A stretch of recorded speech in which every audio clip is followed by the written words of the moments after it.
Welcome to Penrose Learning, where we make understanding easy. You start by wiring the real-time clock into your Fortnite creative project. First, make sure the RTC device or plugin is available and enabled in your island settings. Next, place the RTC actor or clock node on the map and assign it a clear ID so you can reference it.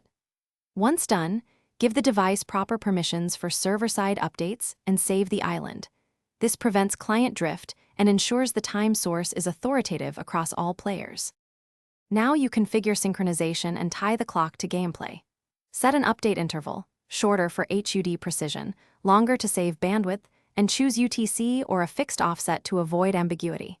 Then wire the RTC output to UI widgets, timers, and conditional triggers so events fire at specific clock times. Make sure to implement DSD handling or a strict UTC mode. This prevents events shifting unexpectedly.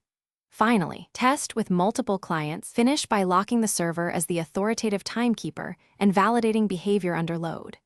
You should run multiplayer tests from different regions to spot drift and network-induced mismatches.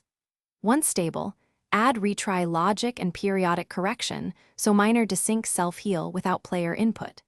If things go wrong, verify device compatibility and island permissions first, then measure latency and adjust update intervals. Make sure your fallback uses server time, so clients cannot spoof or diverge during crucial events. Thanks for watching. If this was helpful, leave a like and consider subscribing. See you next time.